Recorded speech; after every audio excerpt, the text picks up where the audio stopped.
and welcome to Tea is Good, Books Are Better, the podcast where we drink tea and talk about books. I'm Raven. I'm Jess.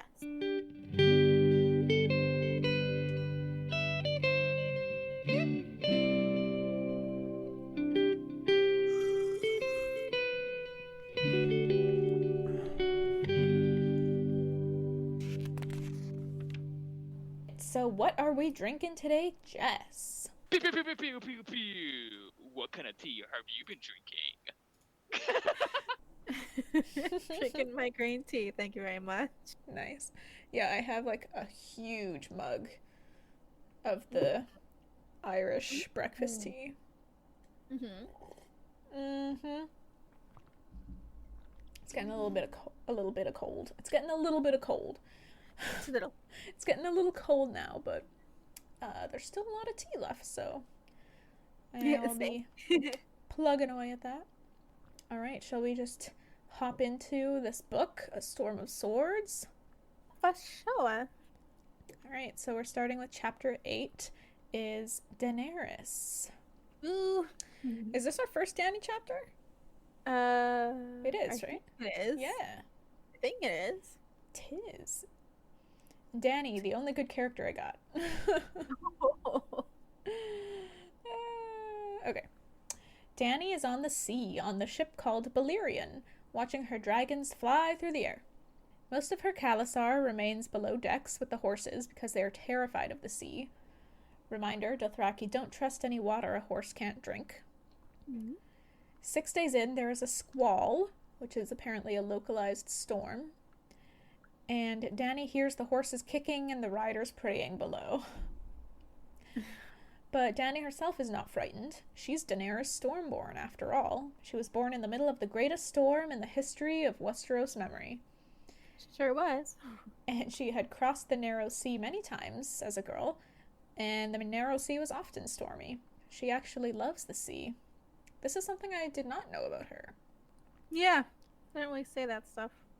Yeah, it feels like this is a new development.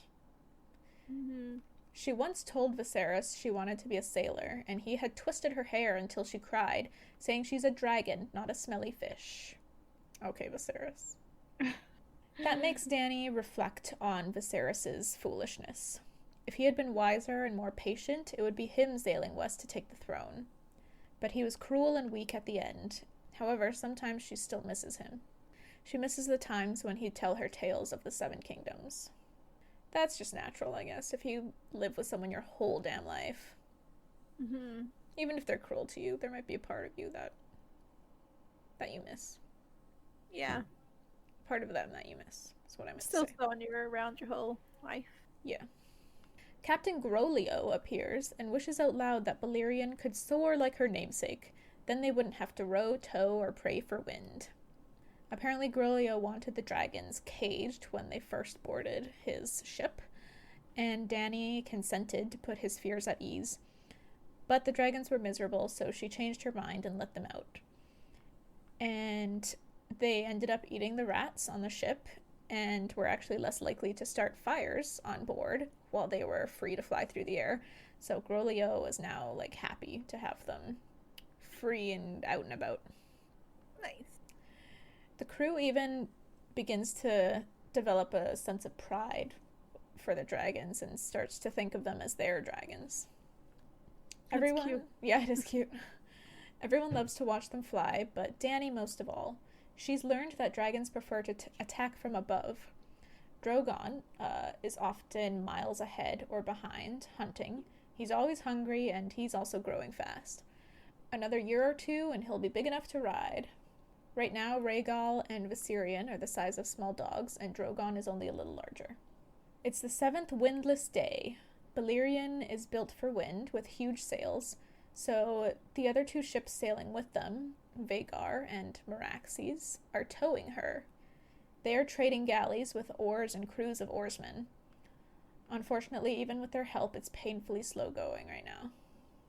Sir Jorah Mormont joins Dany and asks where Drogon is. She replies that he can't stand this wet creeping, and asks Jorah how big he will grow. Jory. Who's Jory? Jory! Jorah says that, wait, wasn't there a Jory? Oh, what? Yes, there was a Jory, right? Wasn't Ned's, like, right-hand guy called Jory? Oh, Right? yeah. Yeah. I think so. Jory something. Something I'm not remembering. Anyway. Jorah says that there are tales of dragons who grew so huge they could pluck giant krakens from the sea. But that's only a tale. They also talk about how long dragons live. Jorah says that there are also tales of dragons living thousands of years, but the dragons they knew best in the Seven Kingdoms were those of House Targaryen, and they often died in battle. So hard to tell how long they could have lived when they keep getting killed. The Squire Whitebeard, who's standing nearby, says that Balerion the Black Dread was 200 years old when he died, and he was so large he could swallow an aurochs whole. A dragon never stops growing, so long as he has food and freedom.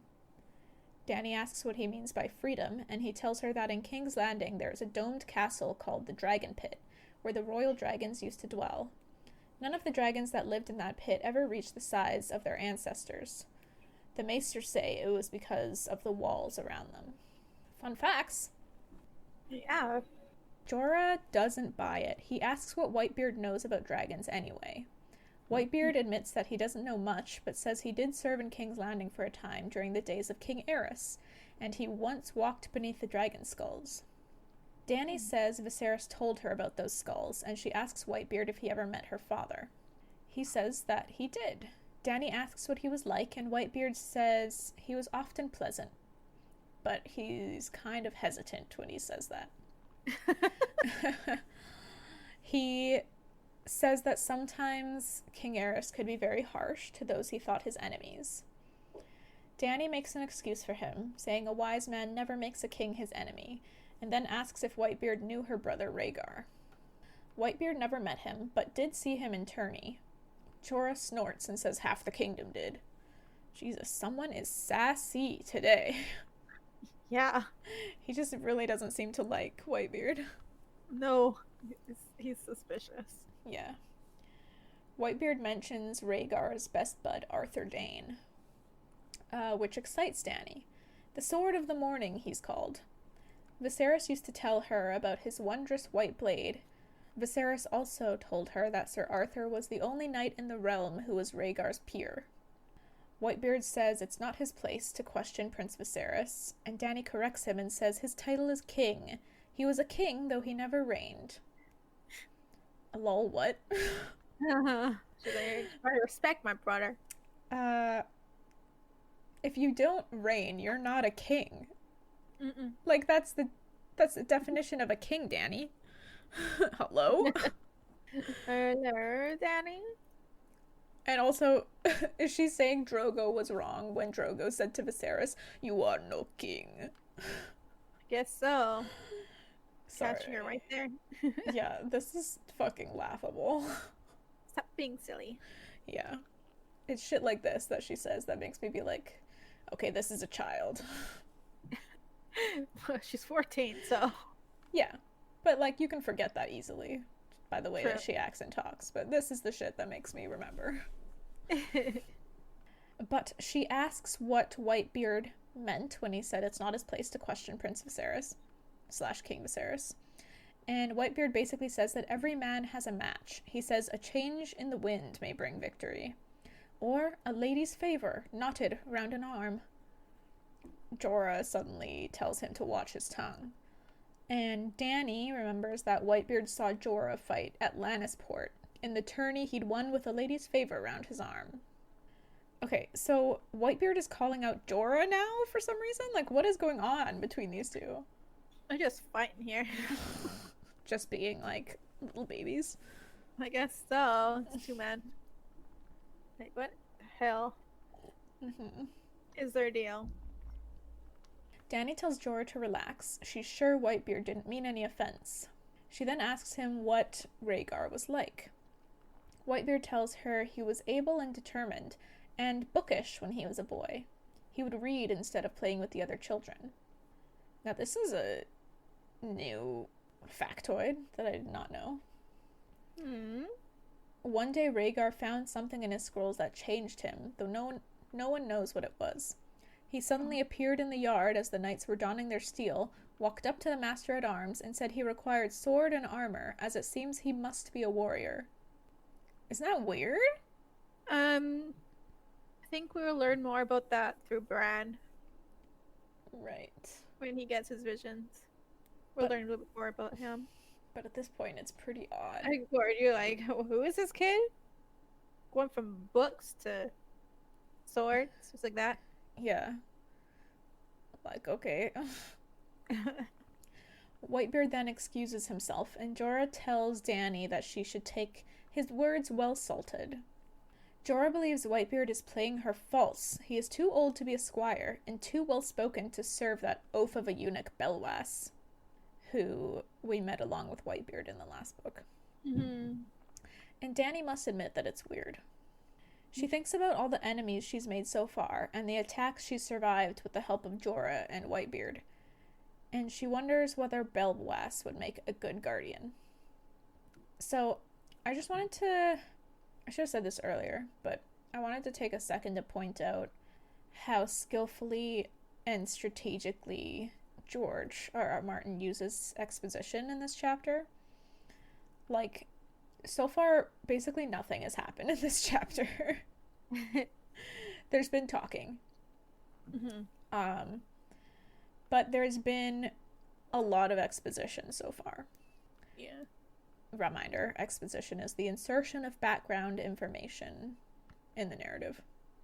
Mm-hmm. So George uses the conversations happening in the moment to stir up memories for Dany that serve to remind the reader of her past experiences. Okay. So I think he does that a lot in the beginning of his books, just to like yeah, which is obviously important. So there's Jorah's suspicion of Whitebeard and Belwas makes Dany think of all the danger she's been through so far, and it reminds the reader of all the people who may be like out to get her, like the Warlocks, the Dothraki, Xaro's own Daxos, and like maybe Quaithe. It's important that the reader remembers these people in case they make a return. Yes. And it also keeps us on our toes and looking out for danger, just like Dany is. Ooh. So yeah, there's like, it's strategically placed in like her memories in this chapter, and like one thing kind of leads to another. She'll be watching her dragons, and then she'll think about how everyone loves them, and then she'll think about like how other people want her dragons, and then she'll think about all these people, these enemies she's made. So like one thing leads to another, and nothing's kind of out of the blue, which I think is really skillful by the writer. He is. We also learn a whole lot about dragons in this chapter. Yeah, a little bit. Dany doesn't really know much about dragons, so we kind of learn about them as she does. She'll get curious and ask questions, and we'll learn that they never stop growing and they live for thousands of years. Anyway, yeah, that was Writing School with Raven. Back to our regularly scheduled program. Hi. The sails are filled as the wind returns suddenly, and they are on their way. That night, Ser Jorah knocks on Dany's door. She's naked, though, so she pulls up her covers as he enters. She shows him that when she says Dracarys, her dragons will breathe fire. Ooh. I wonder if that'll be important later. He just kind of nods and then tells him he is troubled by tells her that he is troubled by Belwas, Whitebeard, and Illyrio, who sent Belwas and Whitebeard. Yes. She asks why, and he says the Warlocks told her she would be betrayed 3 times. She remembers, once for blood, once for gold, and once for love. Mirri Mazdur was the first, so 2 traitors remain, and now these 2 random dudes appear. Jorah reminds Dany that Robert offered a lordship to the man that slays her. Dany's blanket falls off her chest as she shifts positions. Winky winky. She pulls it back up. She says the usurper is dead, but Jorah says a dutiful son will pay his father's debts. Dany asks what that has to do with Belwas and Whitebeard. Jorah says they may have been in league with the assassin who tried to kill her with a manticore in order to win her trust. So he's suggesting that they saved. It was all a setup, and they saved her so that she would trust them. Okay. This is almost sounding like conspiratorial. Jorah also doesn't trust Illyrio, and he's uncomfortable with Dany being under his power when they get to Pentos. He's concerned that she's surrounding herself with men she doesn't know. Dany asks him how she's supposed to win the Seven Kingdoms if she trusts no one and takes no risks. But Jorah has a plan. Ooh, he wants to make Illyrio wait and test his loyalty and obedience. He wants Groleo to change course for Slaver's Bay, where Dany can buy an army of the Unsullied. Ooh-wee! Ooh-wee! Now I'm fucking excited! Hell yeah. Hell yeah. But Dany is like, I don't want Unsullied. They're fat and they don't ride horses. Looking at Belwas. Yeah, right? I guess she's thinking of like a whole army of fat dudes who don't ride. Yeah. The fat thing, I was like, wait, what? They're eunuchs. But yeah, Jorah's like, they're eunuchs and they tend to be like chunkier or softer. Yeah. But Jorah tells Dany a tale of how the Unsullied beat the Dothraki some 400 years ago. And it was 50,000 Dothraki versus 3,000 Unsullied. Oh, shit. 50,000 Dothraki versus 3,000 Unsullied. That's a huge difference. And the Dothraki, they fucking gave up. Uh-huh. They, like, submitted to the Dothraki. Like, or sorry, they submitted to the Unsullied.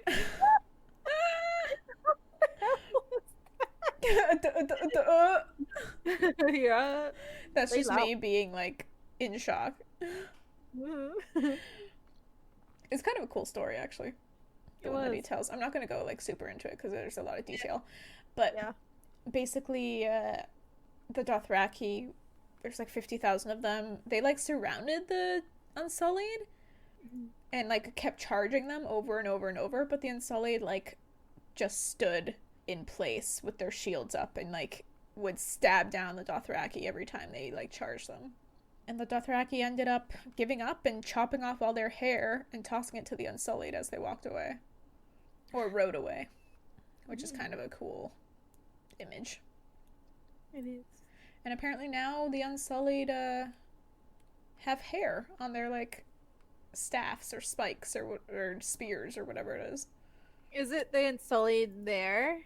At that particular place or something? It might or be. Is it all Unsullied? No, I don't think it's all Unsullied. It's, like, specifically one group of them in one certain area. But I don't remember which area it was. Okay. But anyway, isn't that neat? That is pretty new. Jorah says Dany can continue to Pentos on land afterwards, which will take longer, but she will have 1,000 swords behind her. Dany starts to see wisdom in this plan, but she doesn't know how she will pay for them. Jorah says they may just give her gifts, because of her dragons, or she can sell the trade goods on board. Dany says those are Illyrio's things, but Jorah says if Illyrio is truly a friend, he wouldn't deny her the beginnings of an army. So Dany agrees. She stands up. She's like, gonna go talk to Groleo right now. And her blanket falls off of her. So she's standing there in the nude. In the nude. In the nude. And then what we have here is, what would you call this? Sexual assault? He freaking pounces on her. Yeah. Jorah grabs her and then he plants one on her. Without asking for permission or waiting for consent. And sure, she kisses him back, but she also thinks that this is, like, not right and he shouldn't be doing this since she's his queen. And it's just super weird and inappropriate. I think so. When it's over, Jorah says he shouldn't have waited so long to do that, and he stares at her pubes. Sorry, did you say pubes? I said pubes. Boobs, okay. Yeah, I'm like, whoa, he's staring at her pubes? Oh, thanks. Ew, she's like 14. Shit. Stop. Dany covers herself up and reminds him that she's his queen. He calls her Daenerys, and she's like, "It's your grace!" And I'm like, yeah, damn right, Dany. You put him in his fucking place. He says that Dany can take husbands, as her ancestors took wives, and he also says that no man in the world will ever be half so true to her as him. Yeah, but he'll be jealous as fuck. Trying to sabotage the other husbands. Also, that's not even true, fucking Jorah. You think you're gonna be true to her? Mr. Liar, liar, pants on fire, I've been lying to you this whole time, Dany? Spoilers. No, we know this already. Do we? Yeah. Oh, I have no idea. Wait, do we? Yeah, because Ned, he talks about getting the, like, letter from Jorah or whatever, and he's, like, talking to Robert, and he's like, yes, this man says that she is with child. Mm-hmm. Or Robert tells that to Ned or something like that. Or am I confusing it with the show? I think that we know that Jorah is lying to Dany at this point. Maybe. I might be mixing up the show and the book, and if so, I apologize for the spoiler. Anyway, that's Dany's chapter. What are your thoughts on this chapter? Pretty cool. It's pretty awesome that Jorah managed to, like, get Dany to change her mind just like that. Let's go to the slave cities. Why go back to Pento? That's cool. His plan makes sense. And yeah, it gets me really excited because Dany in the slave cities is like, fuck yes. At least in the show. I don't know how different it's going to be in the books. Who knows? But that's pretty cool. Yeah, I'm fucking pumped. Yeah, because I was like, I don't remember anything about her going to Pentos. What is this? Alright. What's even going to do there? So I'm pretty excited that they last minute change. We're going to not Pentos, the slave cities. I do wonder how Illyrio is going to react when he finds out. Because I don't remember anything from the show. Like, will we find out what he thinks? Yeah. She's going to be off doing whatever, what? True. Okay, chapter 9 is Bran. Yay! Are you ready for Bran, your favorite motherfucker? He's not my favorite motherfucker. Not anymore? He was in, like, the first book. Was he? Yeah. Bran's chapters were your favorite. Oh, are they? Yeah. At least I remember you telling me that. They might have been. You say they were, they must be. Well, you've decided not so anymore? Oh no, it's my favorite. Right now I'm more excited about Jaime. Right, okay, so at the end of the book, I guess. Bran has been overshadowed right now by Jaime. Well, I'm just right after that Dany chapter, that's all I'm looking forward to. Is Jaime? Is Dany. What? Okay. Yeah, same. Dany usually has the exciting chapters. Yeah. I do like hanging out with Brienne, though, so I would look forward to Jaime for Brienne. Okay. Chapter 9, Bran. Bran is in Summer's mind. A lot of his chapters seem to start this way. Oh, yeah. That's what he's doing. Yep. And he comes across a pack of wolves devouring a deer. He gets into a tussle with the wolves for the deer. Being a dire wolf, he's a lot bigger and stronger than them, but they have a pack, so it's no easy feat, but eventually the alpha submits to him. Right then, he hears Hodor, and he knows it's the boy's thoughts, not a dire wolf's. But then the woods start to fade around him, but he doesn't want to come back. He resists, but eventually wakes to find Hodor shaking him. And Bran yells at Hodor, Why would you yell at Hodor? He doesn't want to be woken. Yeah, but fuck you. Hodor is a precious, precious bean. You leave him alone. Mm-hmm. He's a selfish little boy. Fuck you, Bran. Jojen Reed is also there, and he tells Bran he was gone too long. And he asks Bran if he marked the trees. Jojen often tells Bran to do specific things when he's in Summer's body. Bran says he forgot, and Jojen says he always forgets, which is true. Bran means to do the things Jojen asks, but once he's a wolf, they don't seem important. Jojen wants Bran to remind him who he is. Bran says he's Bran Stark, Prince of Winterfell, but he's also thinking he's the cripple boy, and Winterfell is burned, its people slain. Jojen also reminds Bran that he and Summer are separate beings. Bran is frustrated because Jojen wanted him to dream his wolf dreams back in Winterfell, and now that Bran knows how, Jojen is always calling him back. I can see that being frustrating. Like, Bran was so resistant to his wolf dreams at first, right? And he didn't want them. But now that he's accepted them, Jojen is like, stop having your wolf dreams. At least that's how it seems to Bran, I would imagine. Jojen tells Bran to remember himself or the wolf will consume him. Next time, he must remember to mark a tree. Bran says he'll go back and do it now, when in truth he wants to eat the deer and fight the other wolves some more. Yeah. Little liar. But Jojen says he should stay and eat. He can't survive off what Summer consumes. By the way, I don't think I mentioned, but they're staying in an abandoned watchtower in the woods. Yeah. Mira Reed arrives with trout and frogs to eat. Bran is sick of frogs. Have you ever eaten a frog? Like frog No. legs? Have you? No. I haven't. So I don't know what they taste like. But they don't seem like they would be very appetizing or yummy. No, especially without any seasoning. Yeah, like they just seem like they'd be slimy and tough. Bran helps her clean the catch while Hodor goes out for wood and Jojen builds a fire.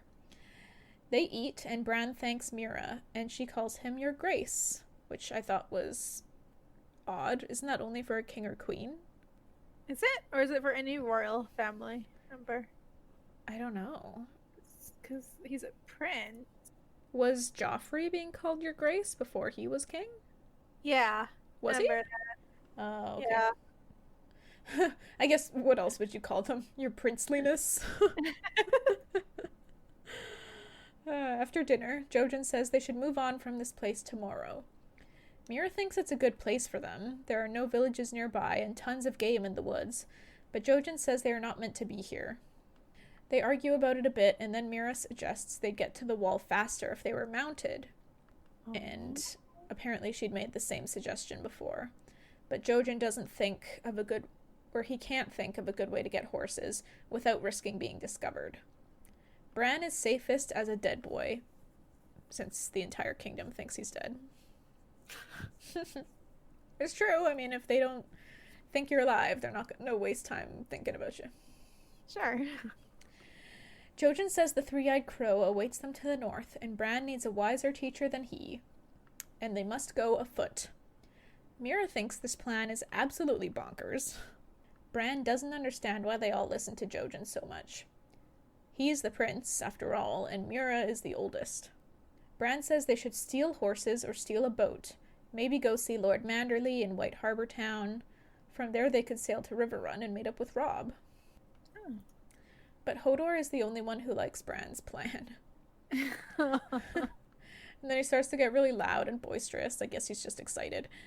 And Bran has to send him outside to train with his sword. Chill. Fun fact, they have 3 swords among them that they had taken from the crypts of Winterfell. Hodor's blade is huge and old, and he can swing it for hours at a time. So Hodor goes outside to hack at a tree. Bran asks Jojen what he means by a teacher. Jojen is his teacher. Jojen says that he fears he will lose himself to the wolf. Bran bends to Summer's will more than Summer to Bran's. Bran complains that he's only 9, and he'll be better at it when he's older. Jojen kinda concedes to that, but he says winter's coming and they only have so much time, so they can't exactly wait for Bran to get older. I guess. What do you mean you guess? They can't wait till he's older. Yeah, What? because Bran says that maybe he's not good at controlling Summer when he's in Summer's body because he's only 9, and he thinks he'll be better at it when he's older. But Jojen is like, we can't wait for you to get older. We don't have fucking time for that shit. I guess. He's just putting it off to have fun. That's what I think. Bran? I don't think he's really trying. Yeah. Yeah, I think he's just enjoying being able to run and jump and do the things that he can no longer do as a boy.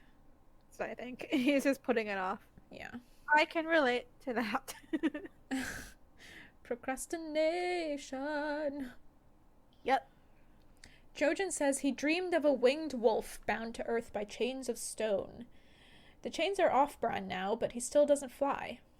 Bran wants Jojen to teach him how to fly, but Jojen cannot. He's not a true greenseer, only a boy who dreams. True greenseers were wargs as well, and they could wear the skin of any beast. I didn't know that. I thought he was a greenseer. Jojen? Mm-hmm. He only has the visions, right? Yeah. He can't warg. Greenseers are the, like, powerful wargs? Is that what it said? Like I think the greenseers probably have both the visions and are wargs. Okay. But he only has the visions. Half greenseer. He's just a green. Or he's just the seer. I don't know. Take your pick. Mira says that if they stay here, Bran will be safe until the war ends, but he will not learn except what Jojen can teach him. If they leave, they risk being taken. But she does give Bran the choice. She says the choice is his. He is the prince, after all. Bran is surprised that they're giving him the choice. He thinks about it. They could go... Yeah, you're surprised too. I was actually also surprised.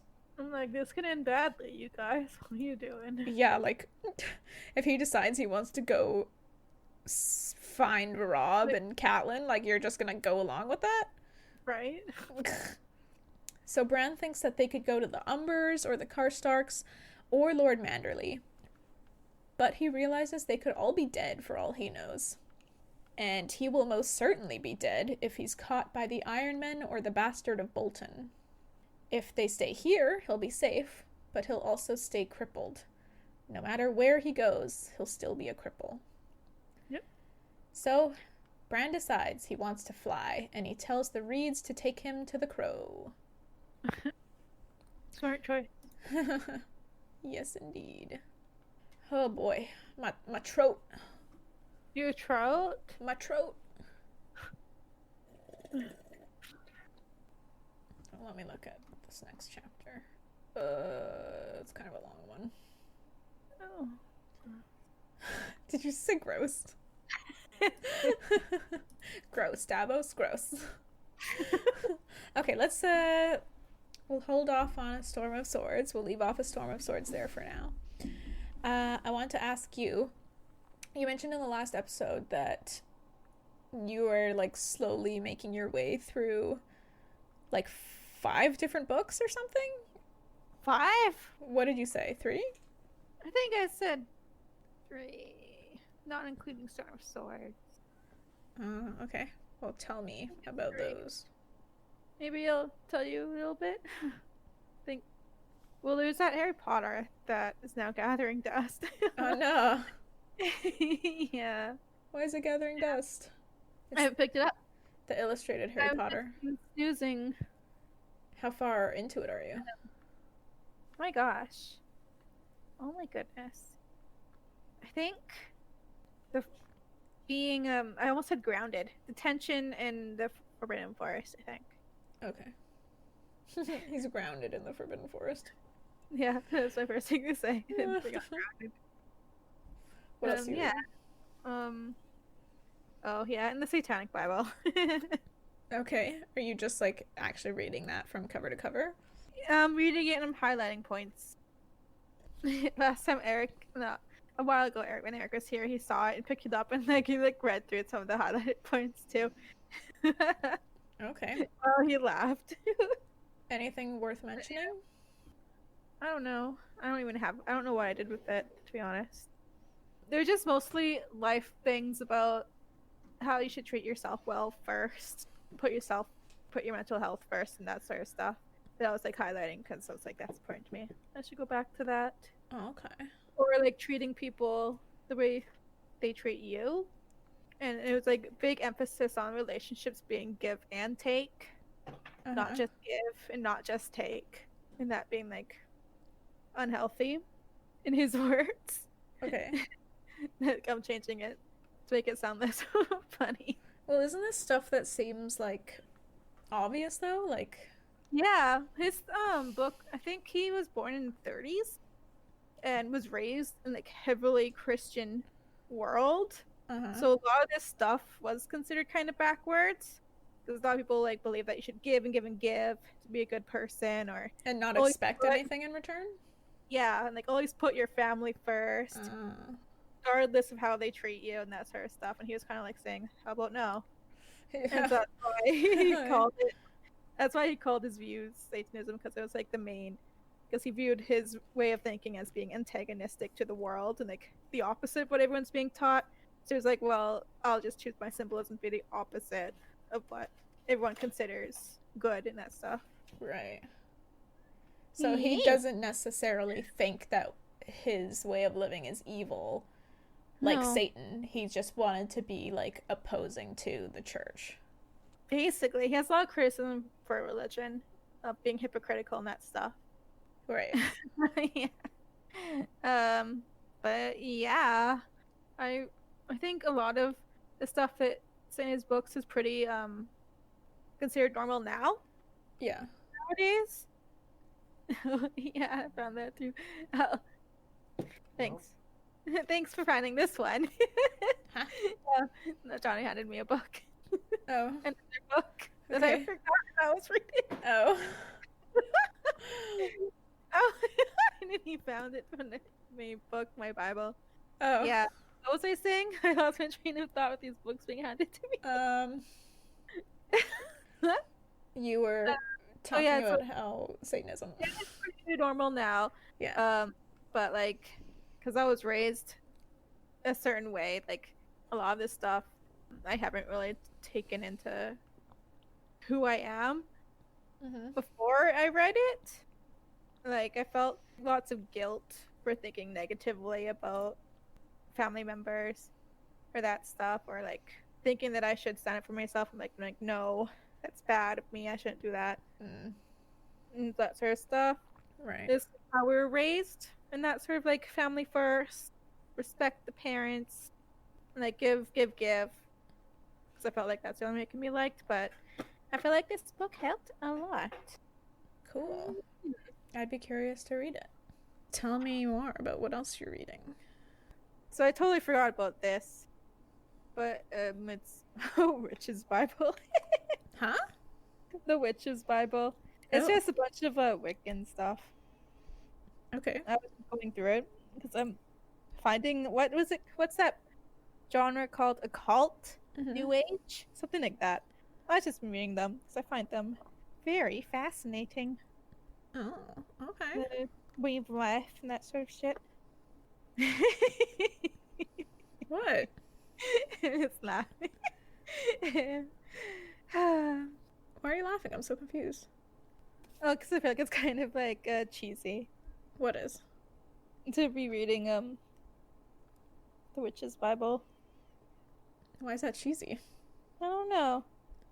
Like going from Satanism to witches, and so it's like, oh, super anti-Christian, Jessica. Super anti-Christian. Well, I'm not surprised. They seem related. I guess a little bit.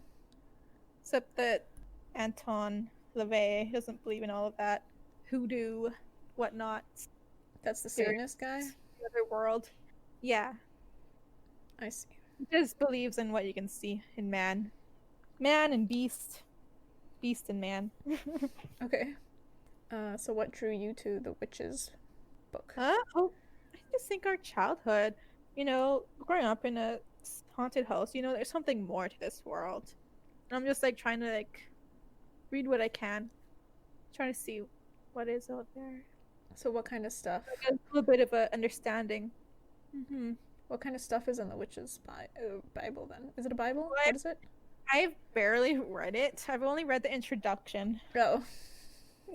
I don't remember it because it was a while ago. I have to go right back with the highlighter to the very beginning and restart it. Well, is there like a back cover? Like, what does it say on the back? The back? It says, everything you need to know is here. The Sabbats. Casting and banishing the magic circle. The complete book of shadows. The great rite. Initiation rites.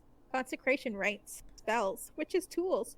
Witchcraft and sex. Ooh, that's what I'm interested in. Running a coven. Clairvoyance. You mean a coven? Astral projection. Yes. A coven. A coven? I'm scared of astral projection. I won't be doing that. Ew, yeah, fuck that. That's some Doctor Strange shit. Doctor Strange. Don't want to be opening up my MD body for anything else to be jumping in. No, Yeah. Ew. Ew.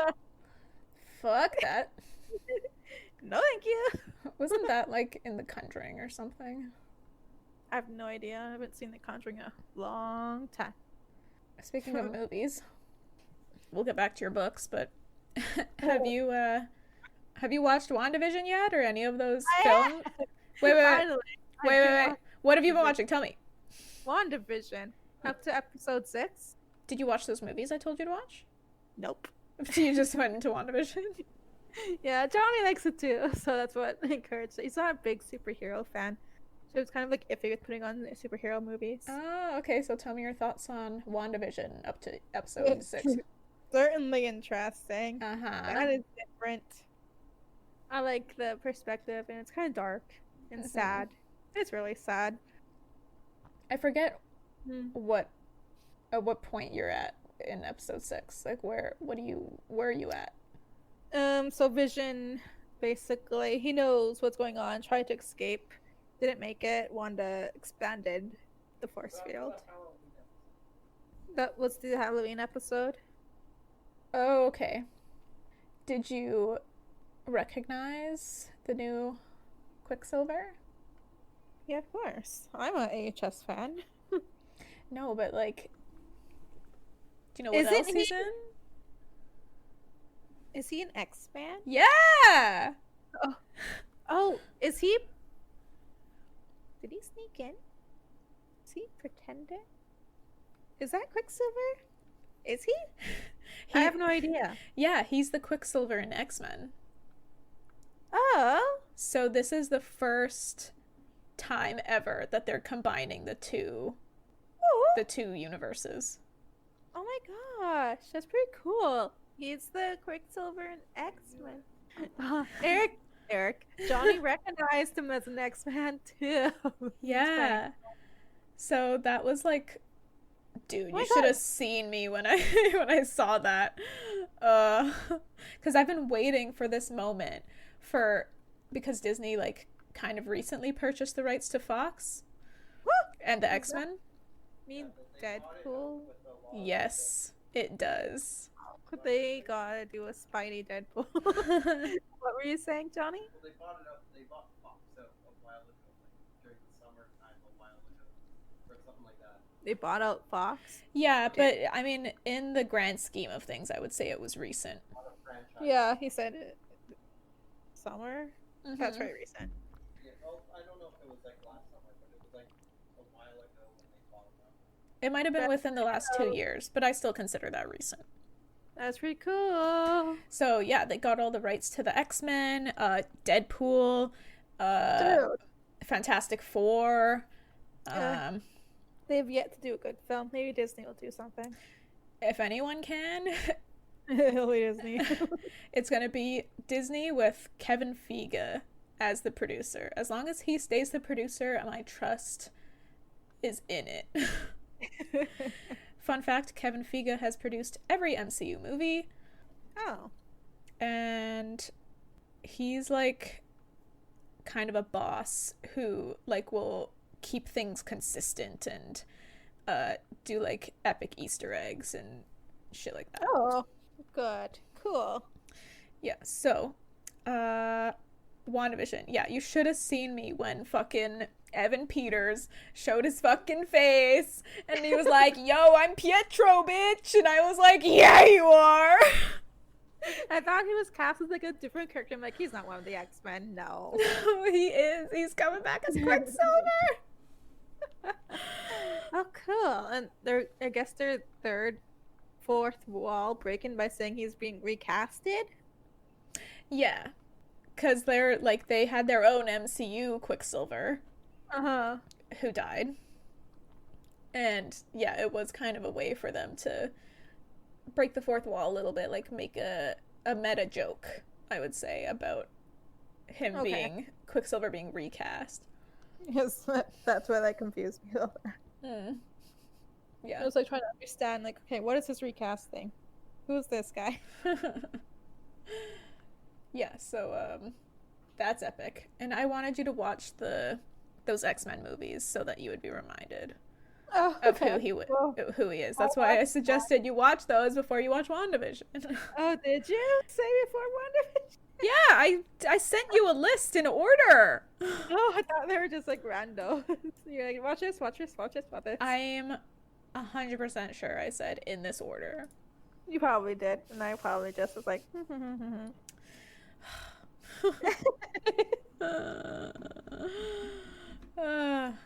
what did I suggest that you watched? I said X-Men Days of Future Past and X-Men Apocalypse because those both have Quicksilver.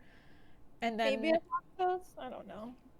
And then I wanted you to watch Age of Ultron as well because that is the one that has the MCU Quicksilver in it. Oh, okay. They're talking a lot about Ultron. I'm like, who is this? You don't remember Ultron? No. Did you watch Age of Ultron? I mean, I don't know if I did.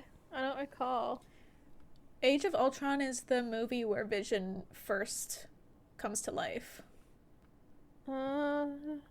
It's the one where Tony wants to make like a protective shield around the world, so he builds this robot called Ultron, which is like a combination of him and Bruce Banner, Hulk. But it like, when it comes to life, it's like an AI. It like destroys his Jarvis. Oh. It destroys Jarvis, but then it like starts to build a body for itself because it wants to be in a body and not just be a robot.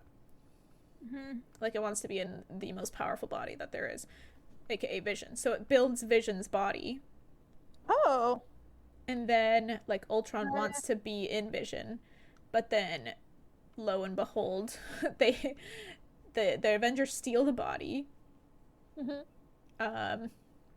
And then bring it to life, and it's Jarvis who's in there. So it's like, I definitely have not seen that. Wow, what the fuck? So Vision is Jarvis? Kind of. Vision is like a mix of Tony, Bruce, and Jarvis. Oh. Yeah. And Thor brought him to life, so you could say he's got Thor in him as well. Oh. Some Nordic magic in there. Wow, you haven't seen Age of Ultron? No, that is a movie I completely skipped. That's the one where Wanda and Quicksilver make their first appearance as well. Yeah, absolutely not. Oh my god. It's a good one. I mean, it's not like the best Avengers, but it's fun. Okay. I knew I was missing something. Okay, watch Age of Ultron. There's a really fun scene in there where they all try to pick up Thor's hammer. Nice. Yeah. Okay, where the fuck were we? What were we talking about? You can talk about yourself. Oh, you were talking about oh wait, we were talking about WandaVision. WandaVision! Okay. Whoa. Sorry.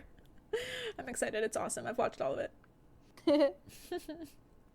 We'll have to talk about it again next time. I'm gonna assume that you're gonna be finished by the time we record again. Probably. So we'll talk more about WandaVision in the next episode. Okay, is there anything else you've been reading on your own? Not really. I've just been trying to focus in on one book at a time because multiple books is not good. I'm not gonna do anything with them. have my highlighter and I'm going through bit by bit. I'm actually also reading something on my own. What are you reading? I'm reading Divergent by Veronica Roth. Heard of that? Yeah, it became a movie. It's like a New York Times best-selling series. Oh. But yeah, it's a YA novel, and I'm currently writing a YA novel. So I was like, I need to get back in the YA mindset, because I was kind of like writing something else before, and it was like a different style, I guess you could say. Yeah, so I was like, I need to get back in the YA mindset. So I was like, I need to read something that's YA. Remember how kids read?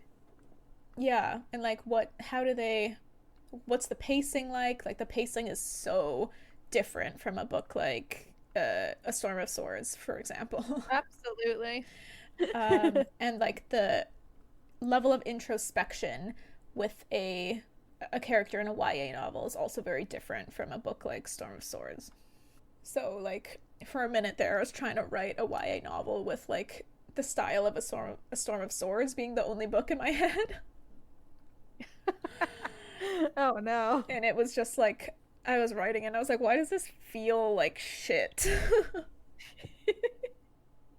Like this does not feel right.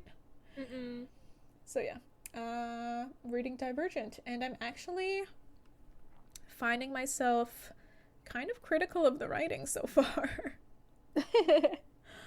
I like most YA novels.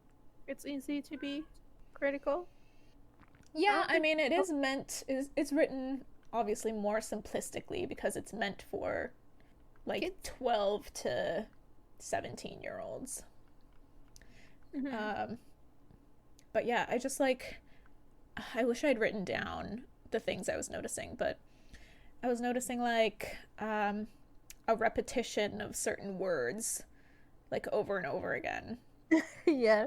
And I was just like, wow, that was like within 2 paragraphs you repeated that same word.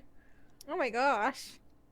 And it was like a very like specific word. It wasn't just like the or something like that. And I was like, well, that's like, if I was writing this, that's something that I would pick up on immediately and be like, okay, I have to use a different word or like rephrase this.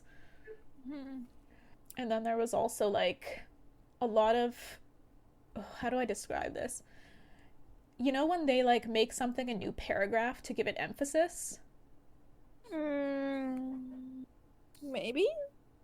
Like, for example, let's say, Bob was a nice man. He was her uncle. And then a new paragraph, it would be like, or was he?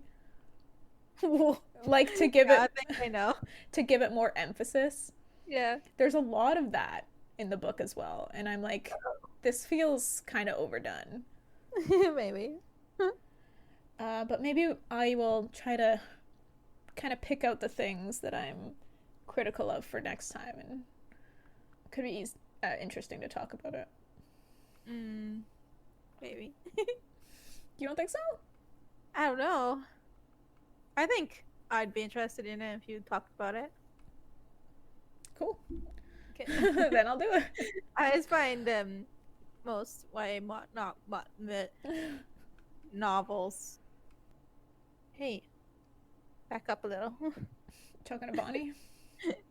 Johnny and Bonnie. Oh, what the heck's Johnny doing? He's putting Bonnie in the mic. Oh, lovely. Thank you. I was handing your ball. Oh, you're handing her to me? Oh. What was I saying? You find that most YA novels Aren't as well written. I feel like that's how authors get into authoring. into authoring. Writing YA novels. Well, I would. As they get better, maybe they'll move. I don't know. I mean, there's some really. Maybe is there good, very good written YA novels? Yeah. I think that. I mean, I'd have to go back and reread stuff, but I remember we can find them together. I mean, I guess it would all be really different now that I've like got more perspective. Like I can see us going back reading the books we used to read as kids that we loved and it being like, huh. Like, this is not as well written as I thought it was. Like growing up, like I loved the Inheritance Cycle. Yeah. But I'm hearing from other people like it's not that good. Like you can really tell like if his first time, you can really see like it was immature and that stuff. I'm like, what? Yeah, a lot of times about the Inheritance Cycle, I hear that it's derivative, so it's not a lot of unique ideas, and also that it's very like it's got a lot of fat. Like it's packed with a lot of information that is really unnecessary. And like if he was in a writing class or something, then the professor would be like, cut the fat. Like, let's get to the good stuff.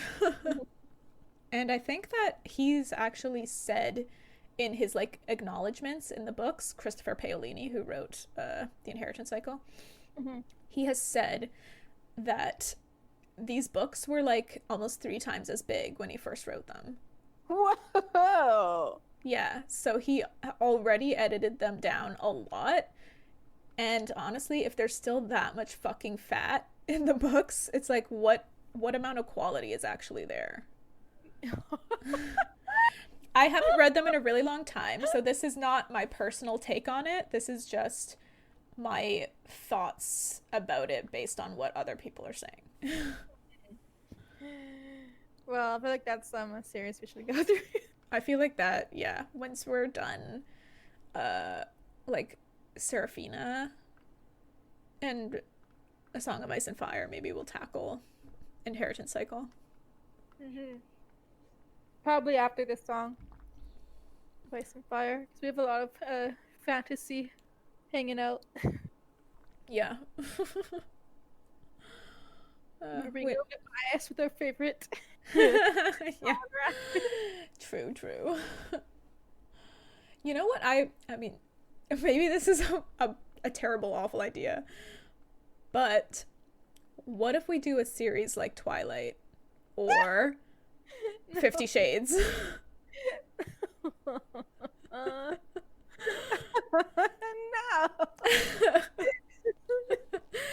I mean, it was hard enough reading them the first time around. Come on. Yeah. But think about it. You got to go through it again and pick out everything that you hate and search for stuff that's actually kind of decent.